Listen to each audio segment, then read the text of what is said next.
Innal hamdalillah nahmaduhu wa nasta'inuhu wa nastaghfiruh wa na'udzu billahi min shururi anfusina wa min sayyiati a'malina may yahdihillahu fala mudhillalah wa may yudlil fala hadiyalah wa asyhadu an la ilaha illallah wahdahu la syarikalah wa asyhadu anna Muhammadan abduhu wa rasuluh. Allahumma shalli ala nabiyyina Muhammad wa ala alihi wa ashabihi wa man tabi'ahum bi ihsanin ila yaumiddin, amma ba'd. Jamaah salat subuh Masjid Al-Muttaqin yang dimuliakan oleh Allah Subhanahu wa taala, ikhwani wa akhwati fillah, azakumullah. Alhamdulillah, di hari ini, hari Jumat tanggal 30 bulan Jumadil Akhir tahun 1442 Hijriah, kita kembali dimudahkan oleh Allah Azza wa Jalla untuk menunaikan salat subuh berjamaah. Semoga segala amal ibadah kita mendapatkan balasan yang terbaik kelak di akhirat. Amin ya rabbal alamin. Kita akan lanjutkan jamaah sekalian pembahasan kitab A'lam As-Sunnah Al-Mansurah li'tiqadit Ta'ifah An-Najiyah Al-Mansurah. Ya. Jadi kitab yang berisi tentang akidah golongan yang selamat, golongan yang ditolong oleh Allah Subhanahu wa taala, yang mana akidah yang beliau sampaikan dalam kitab ini merujuk kepada Al-Quran dan juga hadis-hadis Nabi sallallahu alaihi wasallam dan merupakan akidah yang benar yang ditunjukkan ya di dalam agama kita sendiri. Baik, setelah kita menyampaikan mukaddimah di pekan yang lalu, jemaah sekalian, kita akan masuk kepada pertanyaan yang pertama. Ya, bisa kita lihat di halaman 1. Ya. Beliau memberikan atau menyampaikan ya kitab ini dengan metode tanya jawab ya untuk memudahkan. Ya, jadi pertanyaan lalu beliau memberikan penjelasannya atau jawabannya. Pertanyaan lalu beliau memberikan penjelasannya. Baik, kita lihat pertanyaan yang pertama yang beliau sampaikan. Ya. Ya, di situ ada tulisan sin, ya as-su'al. Kita lihat di layar itu ada tulisan sin, ya as-su'al ma awwalu ma yajibu 'alal ibad. Ya. Soal atau pertanyaan, ma awwalu ma yajibu 'alal ibad. Ya. Apa yang pertama menjadi kewajiban bagi hamba-hamba? Ya, atau dengan bahasa lain, apa kewajiban pertama bagi seorang hamba? Ya, artinya ketika manusia hidup di dunia, berada di muka bumi, itu kira-kira apa yang menjadi keharusannya sebagai seorang hamba? Apakah dia hidup di dunia untuk makan dan minum saja, jemaah sekalian, memuaskan dirinya, atau ada tujuan lain? Ya, apa yang dia lakukan, apa fungsinya di dunia ini?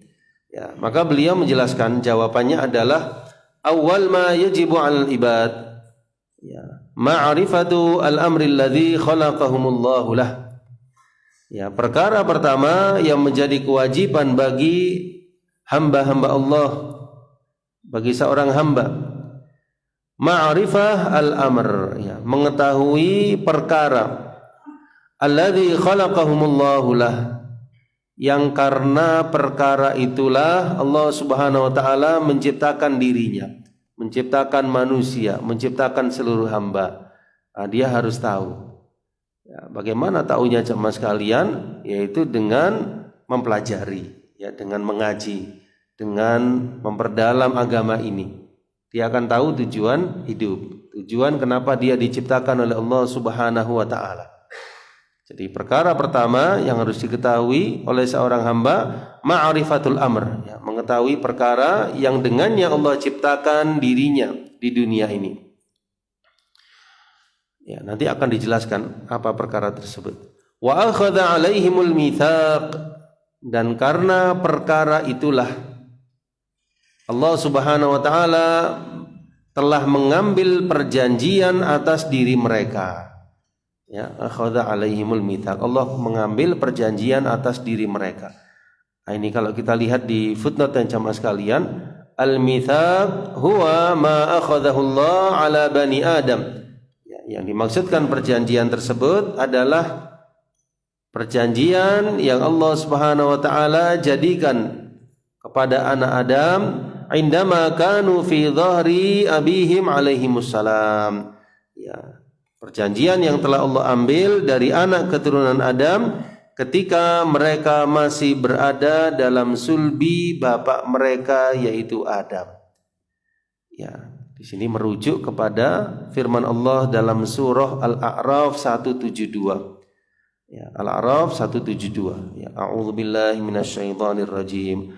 Wa idz akhadha rabbuka min bani adama min zuhurihim dzurriyyatahum wa ashhadahum ala anfusihim alastu bi rabbikum qalu bala shahidna an taqulu yawmal qiyamati inna kunna an hadza ghafilin. Ya, yang artinya dan wa'id dan ingatlah akhadha rabbuka ketika Rabbmu Allah Subhanahu wa taala telah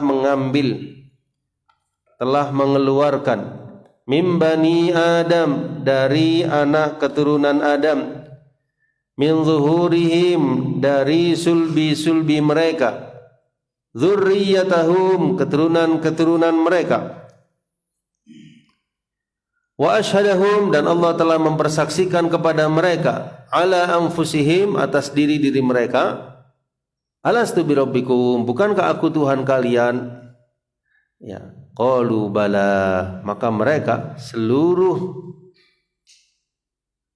calon-calon manusia tersebut jemaah sekalian yang belum terlahir ke alam dunia itu telah dipersaksikan oleh Allah Subhanahu wa taala alastu birabbikum bukankah aku Tuhan kalian qalu bala maka mereka menjawab bala benar ya Allah syahidna kami telah bersaksi ya. Tapi kenapa kita tidak merasakan? Ya memang tidak ada di antara kita yang merasakan. Maka dari itu Allah mengingatkan di sini bahwasanya ada perjanjian tersebut sebelum kita tercipta ke alam dunia. Ketika Allah Subhanahu wa taala mengeluarkan dari Adam alaihissalam sulbi keturunan anak Adam tersebut dan Allah persaksikan kepada mereka alastu birabbikum bukankah aku Tuhan kalian qalu bala maka mereka menjawab bala benar ya Allah syahidna kami telah bersaksi. Nah, ini seluruh manusia tanpa terkecuali. Nah, di sini Allah mengingatkan jangan sampai lupa ya Al-A'raf 172. Ya, maksudnya itu jangan sampai lupa wahai manusia kalian sudah pernah diminta perjanjian dan kalian bersaksi. Al-taqulu yaumal qiyamah jangan sampai kalian mengatakan di hari kiamat inna kunna an hadza ghafilin. Ya Allah, kami adalah orang-orang yang lalai tentang hal ini. Kami enggak tahu kalau kami harus menyembah kepadamu. Kami enggak tahu kalau Engkau adalah Tuhan kami. Ya, jangan sampai mengatakan demikian. Maka dari itu turun firman Allah Ta'ala surah Al-A'raf ini dalam ayat 172 mengingatkan. Paham yang dimaksudnya? Ya. Waqad atala Ibnu Katsir dan Ibnu Katsir rahimahullah Ta'ala telah berpanjang lebar menjelaskan tentang hadis-hadis di dalam masalah perjanjian ini. Ya, mari kita buka tafsir Imam Ibnu Katsir yang dimaksudkan dalam ayat ini dalam tahdzibnya ya Al-Misbah Al-Munir. Kata beliau, ya ini Imam Ibnu Katsir ya. Yukhbiru ta'ala Allah Subhanahu wa taala mengabarkan annahu istakhraja dzurriyyata bani Adam min aslabihim. Allah Subhanahu wa taala telah mengeluarkan anak keturunan Adam itu dari sulbi mereka. Ini tentu sesuatu yang gaib ya jemaah sekalian, tidak bisa kita nalar dengan logika, tetapi di sini kita beriman karena ini sesuatu yang gaib, kita yakin. Ya, Allah Subhanahu wa taala telah mengeluarkan anak Adam dari sulbi mereka, syahidina ala anfusihim, ya, dalam keadaan mereka bersaksi atas diri mereka bahwasanya Allah adalah Rabb mereka yang memiliki mereka, bahwasanya tidak ada sesembahan yang hak melainkan Dia. Dan inilah ya, atau sebagaimana Allah Subhanahu wa taala telah memfitrahkan mereka ya, wajabalahum alaihi, dan Allah telah ya menjadikan hal tersebut sebagai perkara yang fitri atas diri mereka. Ini di sini Imam Ibnu Katsir merujuk kepada surah Ar-Rum 30. Fa'aqim wajhaka lid-dini hanifa fitratallahi allati fataran nasa 'alaiha la tabdila li khalqillah. Jadi manusia itu punya fitrah. Fitrah dalam diri manusia pada asalnya itu dalam keadaan suci. Ya, semua kita terlahir dalam keadaan suci. Bayi terlahir dalam keadaan suci, tidak punya dosa, dalam keadaan bertauhid. Ya, sampai Nabi SAW bersabda, kullu mauludin, ya, setiap anak yang terlahir itu dalam keadaan fitrah. Ya. Fa'abawahu, kedua orang tuanya lah yang nantinya menjadikannya Yahudi atau Nasrani atau Majusi. Ya, atau yang lainnya. Ya, ini ada pengaruh luar, tapi secara asalnya fitrah. Karena sebelum dia terlahir ke alam dunia, dia sudah bersaksi bahwasanya Allah adalah Rabb mereka. Alastu birabbikum? Qalu bala syahidna. Kami bersaksi Allah. Kemudian disebutkan juga di dalam tafsir Ibnu Katsir jamaah sekalian, ya, yaitu sabda Nabi sallallahu alaihi wasallam, ya, Allah Subhanahu wa taala berfirman, ini hadis qudsi ya. Inni khalaqtu ibadi hunafa, sesungguhnya aku ciptakan hamba-hambaku itu dalam keadaan hunafa, lurus jauh dari segala macam bentuk kesyirikan. Faja'athum syayatin, kemudian datanglah syaitan, fajtalathum an dinihim, lalu menyimpangkan mereka dari agama mereka. Wa harramat alaihim ma ahlaltu lahum, dan mengharamkan apa yang telah aku halalkan bagi mereka. Ya, artinya salah satu faktor yang menggelincirkan manusia adalah syaitan. Pada asalnya manusia dalam keadaan bersih, dalam keadaan suci ketika terlahir ke alam dunia. Dan sebelum terlahir seluruhnya mereka bersaksi bahwasanya Allah adalah Rabb mereka. Waqad waradat ahadits, ya, kita selesaikan dulu yang di Imam Ibnu Katsir, hanya satu halaman ini. Ya, dan telah ada hadis-hadis tentang masalah pengambilan perjanjian dari sulbi Adam alaihissalam, ya, wa tamyizihim ila ashabil yamin wa ashabis shimal, dan pemisahan mereka kepada golongan al-yamin wa ashabis shimal, dan golongan kiri, golongan kanan, golongan kiri. Ini juga dalam ilmunya Allah tabaraka wa taala. Allah Maha mengetahui siapa orang-orang yang akan menjadi suada, yang berbahagia, dan siapa yang menjadi asqiya, orang-orang yang celaka. Ya, ya, seperti juga ketika di dalam janin, ya, dalam janin ibu kita itu kan telah dicatat beberapa perkara, ya, tentang rizkinya, ajalnya, amalnya, terus terakhir apa? Wa syaqiyyun aw sa'id, celaka atau bahagia. Ini dalam ilmunya Allah. Jadi Allah telah mengeluarkan dari sulbinya Adam itu, ya, dengan sesuatu yang tidak bisa kita nalar. Yang jelas seluruh manusia itu bersaksi sama sekalian, dan Allah Subhanahu wa taala telah membedakan mereka, mana ashabul yamin, mana ashabus shimal. Ya, semoga kita termasuk dari ashabul yamin. Dan semua ada sebabnya. Sebab untuk meraih itu yaitu dengan ketaatan, dengan iman, dengan amal soleh. Namun pada akhirnya ilmu tentang hal tersebut di sisi Allah Subhanahu wa taala. Di hadis yang lain Nabi SAW menjelaskan, yuqalu lirrajul min ahli nar, akan dikatakan kepada salah seorang dari ahli neraka di hari kiamat nanti, ara'aita, bagaimana pendapatmu kalau seandainya engkau memiliki apa yang ada di atas bumi sesuatu, apakah engkau akan menebus? Ya, maksudnya menebus itu akan, apakah engkau menebus kekayaan dunia itu dengan dirimu supaya engkau enggak masuk neraka, supaya engkau terlepas dari azab? Maka dia mengatakan, na'am, benar ya Allah. Lalu Allah berfirman, qad aradtu minka ahwana min dzalik, sungguh aku telah menginginkan dari dirimu apa yang lebih di bawah itu. Ya. Qad akhadtu 'alaika fi dhahri Adam, sungguh aku telah mengambil atasmu perjanjian fi dhahri Adam alla tusyrik bi syai'a, agar engkau tidak menyekutukanku sedikit pun, fa'abaita, tapi engkau enggan kecuali untuk menyekutukanku. Ya, maksudnya sudah diambil perjanjian, tapi ketika di dunia tetap engkau menyekutukanku. Padahal sudah ada perjanjian di awal bahwasanya aku adalah Rabbmu. Ini juga hadis yang memperkuat, ya, bahwasanya akan adanya perjanjian tadi. Ya, baik. Warawa At-Tirmidzi inda tafsirihi hadhil ayah, ya, Imam Tirmidzi juga meriwayatkan, ya, tentang tafsir ayat ini dari sahabat Abu Hurairah radhiyallahu an, bahwasanya Nabi sallallahu alaihi wasallam bersabda, ya, ini masih yang tafsir, ya.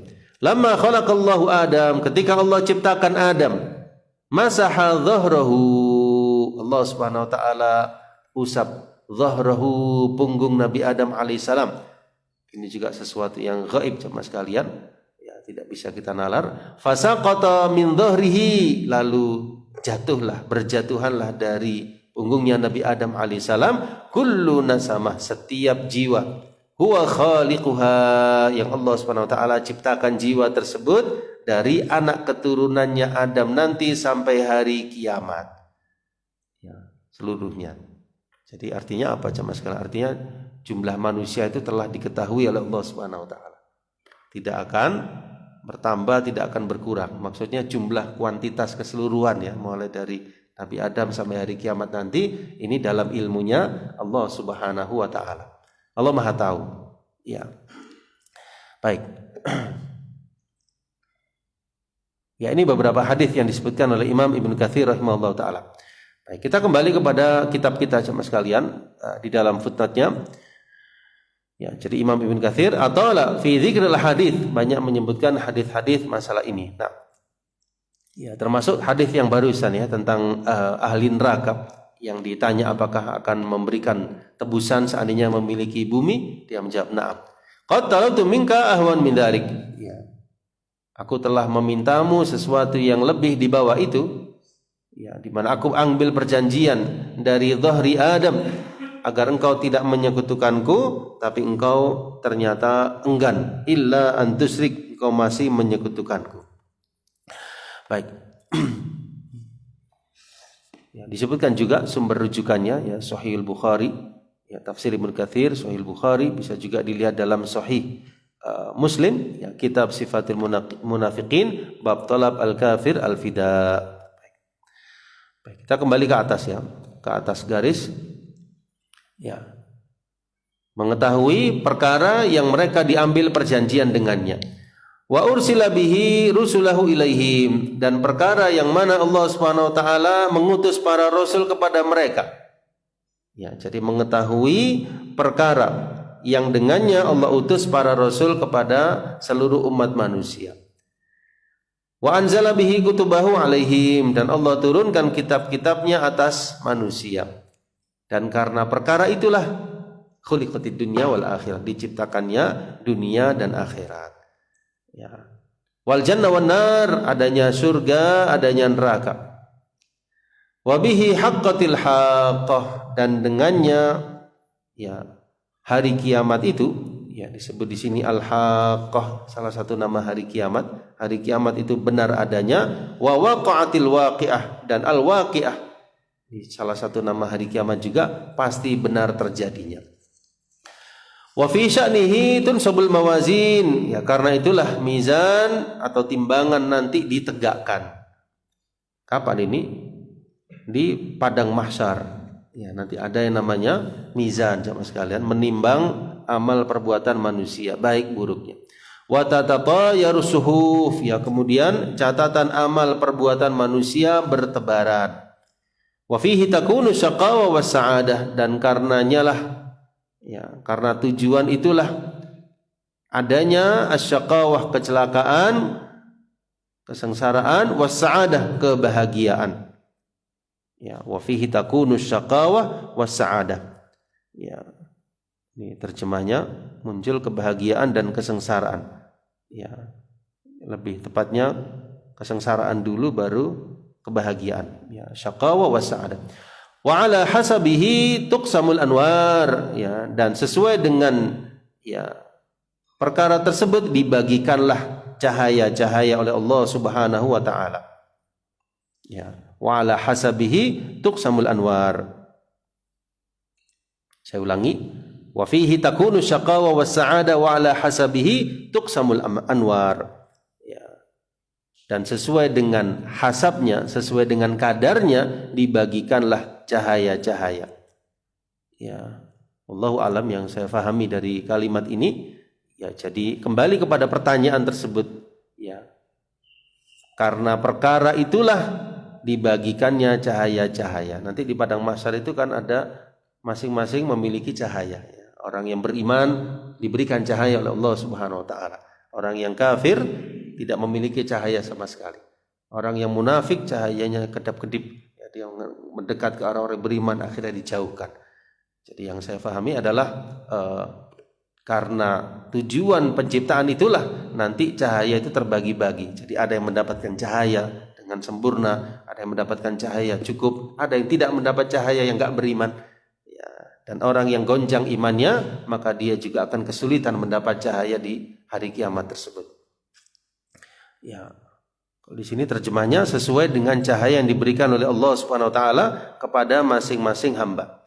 Ya, lebih tepatnya sesuai dengan kadar perkara tersebut, ya, direalisasikannya atau tidak, akan dibagikan cahaya-cahaya tersebut di hari kiamat.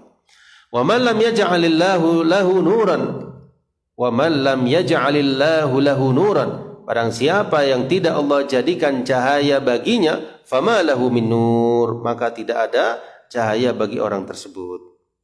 Ya, wa man lam yaj'alillahu lahu nuran, fama lahu min nur. Ya, barang siapa yang tidak Allah berikan cahaya kepadanya, maka tidak akan ada cahaya baginya.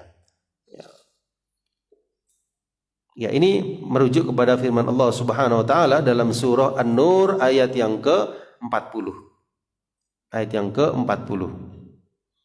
Ya, tapi di sini Syekh tidak mengatakan firman Allah demikian, tapi di sini terjemahnya langsung, ya, firman Allah demikian, ya. Tapi kalau bahasanya kitabnya bahasa yang merujuk kepada ayat. Cuma di sini penerjemahnya mungkin berinisiatif langsung dirujukkan kepada ayatnya, itu surah An-Nur ayat yang ke-40. Paham yang dimaksud, ya? Secara paragraf itu masuk kepada ini, tapi beliaunya tentu mengambil dari ayat ini, surah An-Nur ayat yang ke-40, dan secara lafaz memang demikian. Wa man lam yaj'alillahu lahu nuran fama lahu min nur. Baik.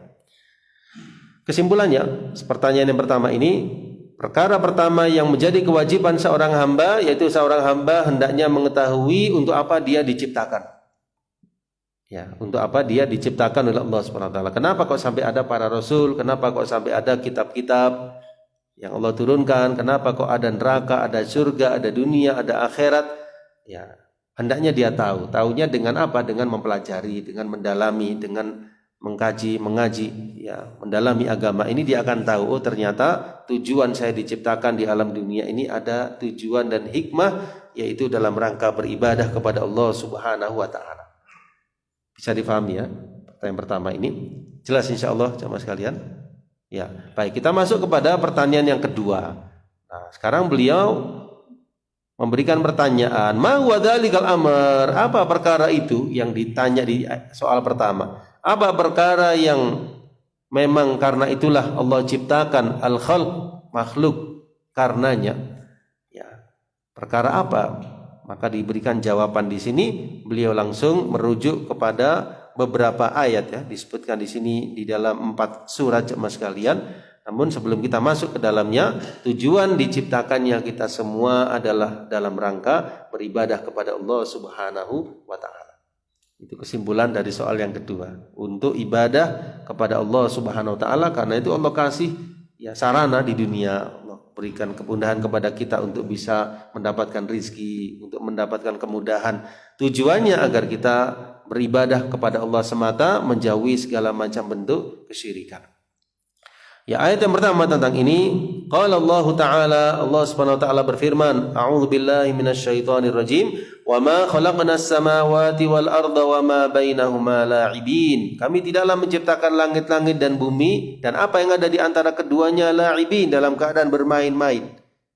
Ya, kami tidak menciptakan itu, ya, iseng atau bermain-main, tidak sama sekali. Ada tujuan yang sangat luar biasa. Ma khalaqnahuma illa bil haqq, kami tidak menciptakan keduanya, langit-langit dan bumi itu, illa bil haqq, kecuali dengan kebenaran. Nah, dari sini kita tahu, ya, kita melihat ke atas ada langit, di sini ada bumi. Ini semua diciptakan oleh Allah Subhanahu wa taala bukan sia-sia, tapi dengan tujuan kebenaran. Walakinna aktsarahum la ya'lamun, tetapi kebanyakan manusia itu tidak mengetahui.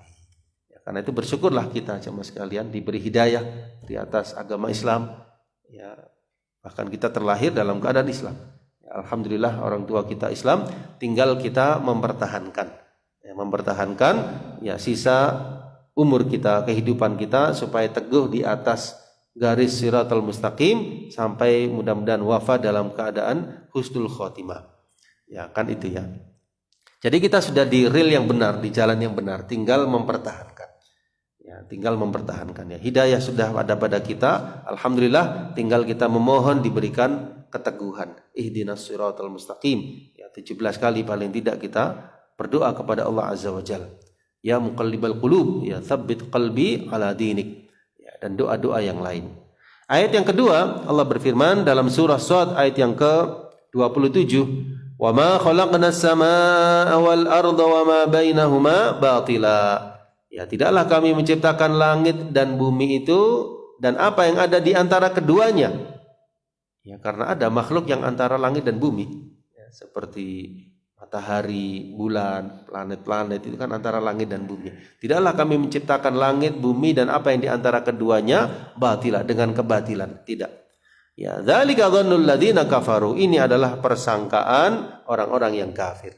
Jadi bukan tanpa hikmah, tapi ada hikmah yang sangat luar biasa. Nah, ini keuntungan menjadi orang yang beriman. Cuma sekalian tahu tujuan hidup, ya. Tahu arti kehidupan, tahu tujuan hidup. Ya, sehingga target utama kita bukan dunia. Ya, karena kita tahu dunia ini hanya sebagai ladang atau tempat untuk kita beramal. Ya, tujuan kita akhirat nomor 1, nomor dunia, nomor 2 dunia. Jadi wala tansa nasibaka minad dunya. Jangan kau lupakan bagianmu dari dunia. Tapi tetap nomor 1 akhirat. Ya. Karena akhirat itu sifatnya lebih panjang. Lebih panjang sama sekalian. Ya. Berapa lama lebih panjangnya? Ya selama-lamanya. Tidak ada batasannya. Ya, kalau dunia kita berjuang ya bisa panjang umur dan paling banter tidak sampai 100 tahun insya Allah sudah kita wassalam, ya, beralih ke alam akhirat. Kemungkinan besar seperti itu insya Allah. Nah, tapi di akhirat selama-lamanya. Maka dari itulah akhirat ini yang perlu kita perjuangkan. Dengan apa? Dengan iman dan amal soleh. Sehingga kita dapat dua-duanya. Akhirat dapat, dunia ya dapat. Akhirat bahagia, dunia juga insya Allah bahagia. Ya, orang mukmin itu selalu dapat pahala. Dalam keadaan nikmat dia bersyukur, dia berpahala. Dalam keadaan mendapat ujian, cobaan, dia bersabar, maka dia juga dapat pahala. Ya, ini enaknya jadi orang mukmin coba sekalian. Ya. Dan hidup yang kita jalani ini tentu tidak seperti hidupnya para sahabat dulu coba sekalian. Jadi hidup kita jauh lebih ringan ya. Kalau sahabat dulu itu ya tengah-tengah panen, tengah-tengah musim berbuah, ya ada perintah untuk berangkat ke perang Tabuk. Masya Allah. Dalam keadaan makmur, dalam keadaan ini tiba-tiba ada panggilan jihad. Tiba-tiba ada panggilan perang Uhud. Tiba-tiba ada perang Khandaq yang menggali parit seperti itu ya, luar biasa. Nah, hidup kita jauh dari para sahabat, hidup kita sangat-sangat dimudahkan oleh Allah Subhanahu wa taala. Ya, kita sujud ya ada karpetnya. Kalau dulu para sahabat Nabi sallallahu alaihi wasallam itu alasnya tidak ada karpetnya sama sekali. Sehingga kalau ya hujan itu ya ada bekas basahannya sehingga kena di dahi beliau. Ya waktu panas ya panas sekali. Ya, kita bisa bayangkan ya. Jadi sangat-sangat dimudahkan oleh Allah Subhanahu wa taala. Maka tinggal kita memanfaatkan ya apa yang Allah berikan fasilitas ini demi kebaikan mencapai ridha Allah Subhanahu wa taala dengan banyak beribadah. Ayat yang ketiga, Allah Subhanahu wa taala berfirman dalam surah Al-Jathiyah ayat 22. Dan ini Syekh Hafidz Al-Hakami yang menyebutkan ayat-ayat gini itu langsung ya sama sekali, tidak pakai membuka Al-Qur'an dulu ya, jadi langsung keluar ya dalil-dalilnya. Menulis itu juga langsung ya. Ya, Masya Allah. Seperti Imam Ibnu Taimiyah dulu ya, arang kitab itu kalau tidak salah antara zuhur atau asar atau maghrib sampai isya gitu ya. Langsung jadi kitab, Masya Allah. Di ilmunya para ulama mengalir. Ya, Masya Allah. Ayat yang ketiga dalam surah Al-Jathiyah, ayat yang ke-22, Allah berfirman, "Wa khalaqallahu as-samawati wal arda bil haqq." Dan Allah Subhanahu wa taala ciptakan langit-langit dan bumi itu bil haqq, dengan kebenaran. Ya, ini sama dengan ayat yang tadi. Ya, ayat yang pertama bil haqq. Kemudian ayat yang kedua ya tidaklah hal itu sebagai sebuah kebatilan. Ya sama, itu dengan kebenaran. Walitujza kullu nafsin, dan agar dibalasi ya kullu nafsin, setiap jiwa bima kasabat, dengan apa yang telah dia usahakan. Wahum la yudlamun, dan mereka tidak dirugikan. Yang bisa kita garis bawah ya, setiap jiwa akan dibalasi dengan apa yang dia usahakan. Yang dia nggak usahakan ya nggak dibalasi. Jadi apa yang diamalkan itu yang dibalas oleh Allah Subhanahu wa taala, kebaikan maupun keburukan. Jadi kita mengucap subhanallah ya hanya beberapa detik dapat ada pahala. Kita sholat misalnya dapat pahala. Sebaliknya orang yang berdosa melakukan satu dosa juga dapat dosanya. Dibalasi dengan apa yang dia kerjakan. Ya bukan yang dikerjakan orang lain ya, yang kita kerjakan sendiri. Ya. Wa qala ta'ala, kemudian ayat yang keempat Allah juga berfirman, a'udzubillahi minasyaitonirrajim, wa ma khalaqtul jinna wal insa illa liya'budun. Dan tidaklah kami menciptakan jin dan manusia kecuali agar mereka menyembah kepadaku. Ya, barangkali ayat yang terakhir ini ya yang sering ya disebutkan ya dalam kitab-kitab tauhid, dalam kitab-kitab akidah tentang tujuan diciptakannya manusia. Tapi di sini Syekh membawakan 4 ayat ya. Tidaklah aku menciptakan jin dan manusia kecuali supaya menyembah kepadaku. Surah Az-Zariyat 56. Baik. Kita lihat di footnote dan jamaah sekalian, yang kata yang mensyarah di sini. Hadhihi al-ayat istadalla biha Syekh ala anna Allah Ta'ala lam yakhluqillah lam yakhluq al-khalqa abatha. Ayat-ayat tersebut itu disebutkan oleh Syekh sebagai pendalilan bahwasanya Allah tidaklah menciptakan makhluk ini dengan sia-sia.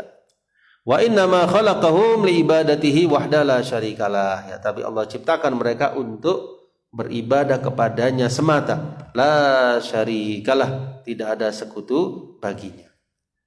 Nah, ya, jadi ini pertanyaan yang kedua jemaah sekalian. Kesimpulannya, tujuan kita diciptakan oleh Allah Subhanahu wa taala adalah dalam rangka beribadah, menyembah hanya kepada Allah taala.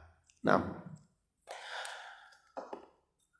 ya inilah intisari ya dakwahnya para nabi, para rasul ya, mengingatkan kepada masing-masing umatnya untuk beribadah kepada Allah Subhanahu wa taala, dan diturunkannya kitab-kitab tujuannya untuk menjelaskan bahwasanya Allah adalah sesembahan yang hak, tidak ada sesembahan selainnya. Baik, kita masuk kepada pertanyaan yang ketiga. Ya, pertanyaan yang ketiga.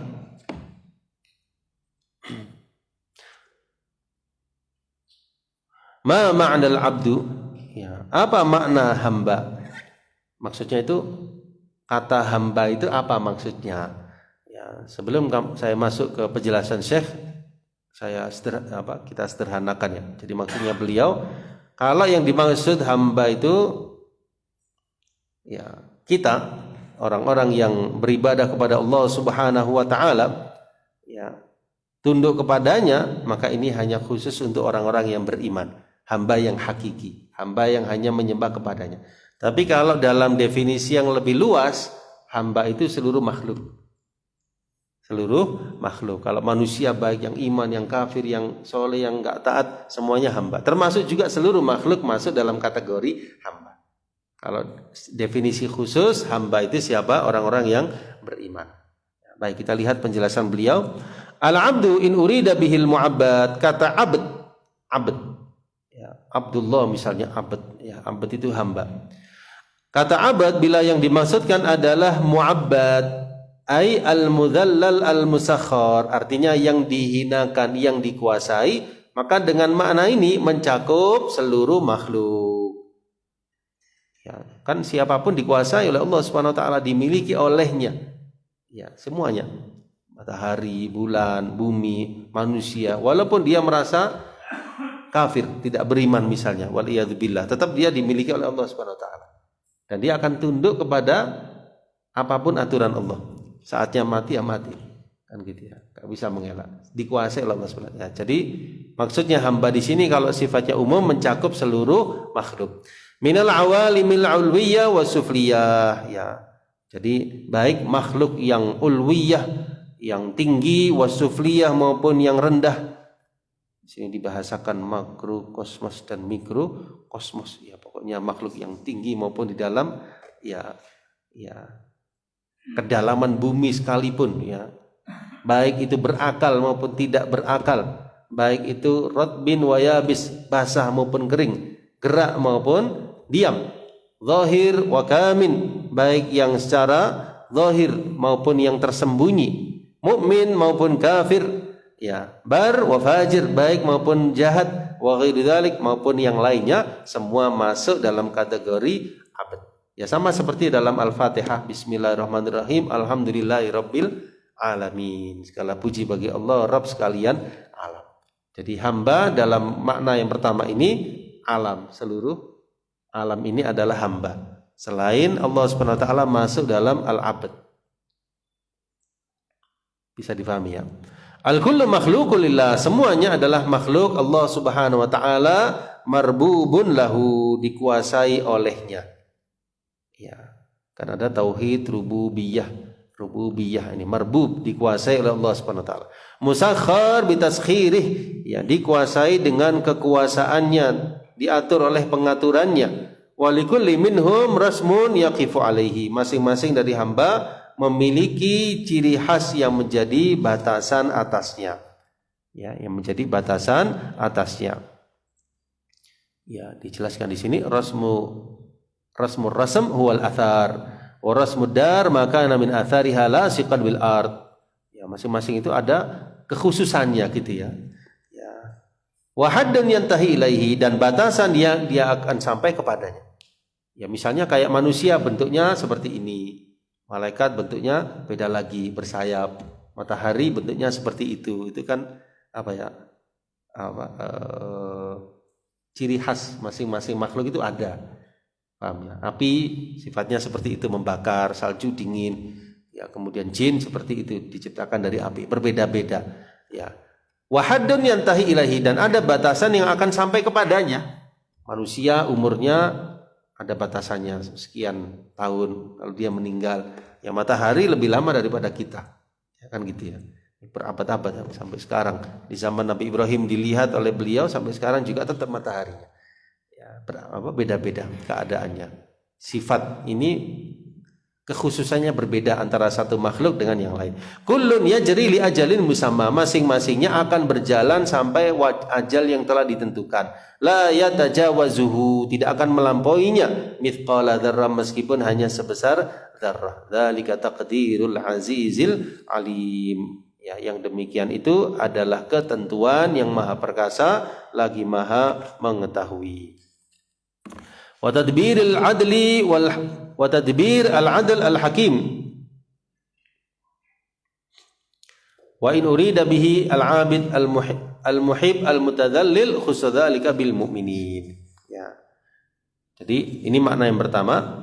Adapun makna yang kedua, kalau yang dimaksudkan dengan kata abad itu adalah orang yang ahli ibadah, yang cinta kepada Allah, yang benar-benar tunduk kepada Allah Subhanahu wa taala, maka makna yang kedua abad ini terkhusus merujuk kepada orang-orang yang beriman, yang mana orang-orang beriman adalah ibadul mukramun, hamba Allah yang dimuliakan, dan mereka lah wali-wali Allah yang bertakwa, yang tidak ada kekhawatiran dan tidak ada kesedihan atas mereka.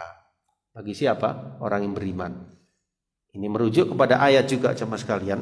Ya, jadi firman Allah di footnote di bagian bawah, ala inna awliya Allah, ingatlah sesungguhnya wali-walinya Allah. Siapa walinya Allah? Mereka yang beriman dan bertakwa, ya. Ya, la khaufun alaihim wa la hum yahzanun, tidak ada kekhawatiran atas diri mereka dan mereka tidak pula perlu bersedih hati. Alladzina amanu wa kanu yattaqun, itu orang-orang yang beriman dan mereka selalu bertakwa. Baik. Kesimpulannya, soal yang ketiga ini, makna hamba terbagi menjadi dua, bisa umum, bisa khusus. Kalau umum, seluruh makhluk. Kalau khusus, orang-orang yang beriman. Wadah ya, jelas insyaallah. Yang ketiga. Baik. Kita lanjutkan sedikit ya, sampai jam 6. Soal yang keempat, mahiyal ibadah, apa itu ibadah? Ya, mahiyal ibadah, apa sih itu ibadah itu? Kan kita sering mendengar kata ibadah. Nah, tentu para ulama memiliki definisi atau pendekatan makna ibadah itu lebih dari satu definisi. Tapi dipilih di sini definisi yang paling mencakup, yaitu definisinya Imam Ibnu Taimiyah rahimahullah ta'ala. Kenapa kok dipilih definisi beliau? Karena dilihat definisi beliau itu sangat mencakup makna ibadah. Apa makna ibadah menurut Imam Ibnu Taimiyah? Ibadah itu satu nama yang mencakup segala yang Allah cintai dan Allah ridhoi. Jadi ibadah itu satu nama yang mencakup seluruh perkara yang Allah cintai, itu ibadah. Seluruh perkara yang Allah ridhoi, itu ibadah.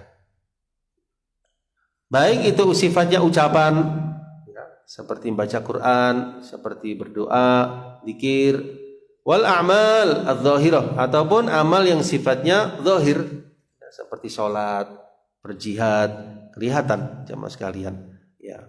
Atau al-batinah yang sifatnya batin, tawakal, ya, cinta kepada Allah, ini batin tidak terlihat, tapi itu masuk kategori ibadah. Takut kepada Allah, ya, ini masuk ibadah. Wal bara'ah mimma yunafi fi dzalika, wal bara'atu mimma yunafi dzalika wa yudadduh, dan berlepas diri dari apa yang menafikannya dan berlawanan dengannya.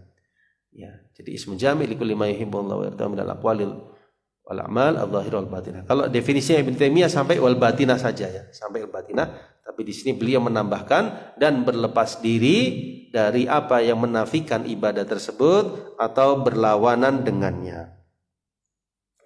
Ya, ini ibadah jemaah sekalian. Nah, bagaimana kita tahu ibadah itu dicintai atau diridhai oleh Allah? Caranya bagaimana? Ya, caranya dengan mempelajari apa saja perkara yang disebutkan dalam Quran, dalam hadis. Di situ ada perintah atau motivasi atau pujian Allah terhadap satu amalan, berarti itu masuk kategori ibadah. Ya, misalnya aqimus shalah wa atuz zakah, dirikanlah salat, tunaikanlah zakat. Berarti kita yakin salat dan zakat masuk kategori ibadah. Karena kalau diperintahkan itu berarti Allah mencintai perbuatan tersebut. Misalnya orang tua bilang kepada anaknya, wahai anakku lakukanlah ini. Kan orang tua tidak mungkin menjerumuskan, pasti memerintahkan yang baik-baik. Nah, ketika Allah perintahkan aqimus shalah wa atuz zakah, perintah Allah tersebut menunjukkan Allah cinta kepada perbuatan salat dan zakat. Paham ya? Misalnya Allah sebutkan Allah mencintai orang-orang yang bertawakal kepadanya, berarti tawakal masuk dalam kategori ibadah. Ya, jadi seluruh perkara yang dicintai dan diridhai oleh Allah SWT masuk kategori ibadah. Ya, termasuk juga zikir, kemudian ala bi dzikrillah tatmainnul qulub. Ya, dalam ayat itu ingatlah dengan zikir kepada Allah hati menjadi tentram. Ini sifatnya pujian. Bahwasanya zikir itu bisa menenteramkan hati. Berarti zikir termasuk ibadah. Ya, tinggal dalam pelaksanaannya merujuk, ya, zikir itu sesuai dengan tuntunan Nabi sallallahu alaihi wasallam. Tapi zikir itu masuk kategori ibadah. Jadi ibadah itu apa saja yang dicintai dan diridhoi oleh Allah, baik sifatnya ucapan maupun perbuatan. Karena ibadah itu kan luas, ya, ada yang ucapan, perbuatan itu ada yang tampak, ada yang tidak tampak. Ya, kayak orang sodako, infak, ya dia bisa tersembunyi, bisa juga terang-terangan. Termasuk juga amalan seseorang bisa tampak, bisa tidak tampak. Ada sifatnya ibadah itu menahan diri seperti puasa. Ya, nggak ada yang tahu siapa yang puasa, siapa yang tidak, kecuali waktu sahur dan berbuka baru terlihat. Tapi ada ibadah yang tampak seperti sholat, kelihatan, oh dia sholat, atau dia sholat di rumah, sholat sunnah terlihat, gitu ya. Nah, jadi ada yang zahir, ada yang batin. Ya, baik. Jadi itu semua diketahui dari jalan Quran dan Sunnah sama sekalian. Kemudian ditambah berlepas diri dari apa yang menafikannya atau berlawanan dengan ibadah tersebut. Ya, inilah ibadah. Dan para ulama menjelaskan bahwasanya syarat, ya, diterimanya sebuah ibadah, ya, itu ada dua. Nanti dijelaskan oleh beliau di perkara yang kelima, ya. Kita lihat perkara yang kelima. Kapan amal itu menjadi sebuah ibadah? Kata beliau, idza akmala fi syai'an, kalau telah sempurna padanya dua kriteria, sudah memenuhi dua kriteria, yaitu apa? Kamalul hubbi ma'a kamalidzul, kesempurnaan atau kecintaan. Saya ulangi, kesempurnaan kecintaan disertai kesempurnaan penghinaan diri di hadapan Allah Subhanahu wa taala. Ya. Ini sifat kesempurnaan sebuah ibadah, ya. Namun secara umum para ulama menjelaskan amalan bisa disebut sebagai ibadah kalau memenuhi dua kriteria. Yang pertama itu niatnya ikhlas karena Allah. Yang kedua apa? Sesuai dengan tuntunan Nabi Shallallahu Alaihi Wasallam. Ikhlas saja tidak cukup, harus ada contoh. Contoh saja tidak cukup, harus ada ikhlas. Misalnya orang sholat itu ibadah sesuai tuntunan Allah Subhanahu Wa Taala dan Rasulnya, tapi dia niatnya riya misalnya, ya tidak diterima. Harus ikhlas. Ikhlas saja juga tidak cukup. Saya tak membuat ibadah ini, saya ikhlas karena Allah, tapi nggak ada tuntunannya. Dia membuat sendiri bentuk ibadah, nggak ada dalam Quran, nggak ada dalam hadis. Dia buat sendiri, tujuannya cinta kepada Allah, dia buat sendiri. Nah, maka di sini tidak diterima karena tidak ada tuntunannya dari Nabi Shallallahu Alaihi Wasallam. Nah, ini perbedaan masalah dunia dengan masalah agama. Gitu ya. Kalau masalah dunia semuanya boleh kecuali yang dilarang. Semua makanan itu boleh kecuali yang dilarang. Dilarang misalnya daging babi, bangkai, itu dilarang oleh Allah Subhanahu Wa Taala. Binatang yang disembelih bukan karena Allah dan seterusnya. Minuman semuanya boleh kecuali yang dilarang. Minuman keras dilarang. Yang lainnya boleh. Susu, madu, jus dan sebagainya boleh. Semuanya boleh kecuali yang dilarang. Itu masalah dunia. Tapi masalah agama sebaliknya. Semuanya tidak boleh kecuali yang diperintah. Artinya kita baru gerak kalau ada perintah gitu ya. Misalnya sholat subuh, ya kita 2 rakaat. Tidak boleh nambah, tidak boleh ngurangi. Karena perintahnya seperti itu.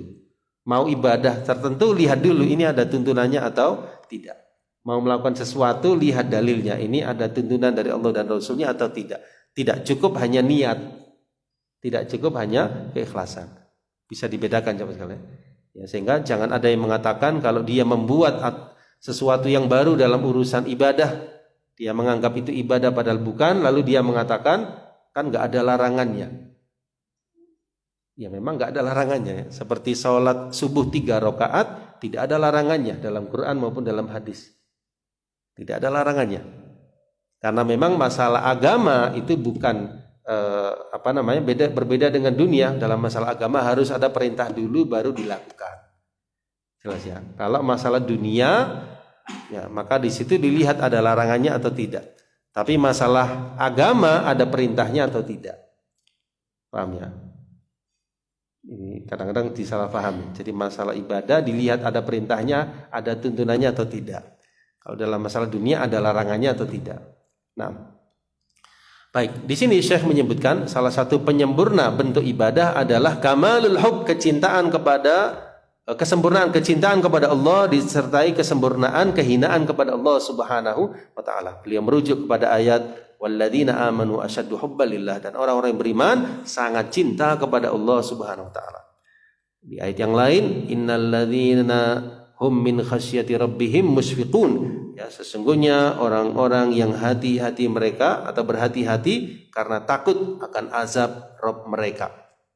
Ya, dan juga ayat innahum kanu yusari'una fil khairat, sesungguhnya mereka itu orang-orang yang bersegera menuju kebaikan-kebaikan, dan mereka berdoa kepada kami dengan penuh harap dan rasa takut, dan mereka adalah orang-orang yang khusyuk kepada kami. Ini kalau boleh saya katakan ini sesuatu yang menyempurnakan ibadah ya, kesempurnaan cinta disambah kesempurnaan penghinaan diri di hadapan Allah. Ya, kalau boleh kita tambahkan di situ, mungkin bisa pakai pensil aja mas kalian. Kalau kita pakai kitab, kita ingin nambah-nambah itu pakai pensil, jangan pakai pulpen. Ulama menyebutkan syarat diterimanya ibadah ada 2, yaitu ikhlas dan mutaba'ah. Ikhlas dan ada contoh dari Nabi Shallallahu Alaihi Wasallam. Ya. Kemudian di sini adalah sesuatu yang menyempurnakan sebuah amalan sehingga lebih memaksimalkan amalan tersebut. Yang misalnya sholat, saya beri contoh ya sebagai penutup sholat. Yang satu sholat dia ikhlas, dia sesuai tuntunan Nabi Shallallahu Alaihi Wasallam.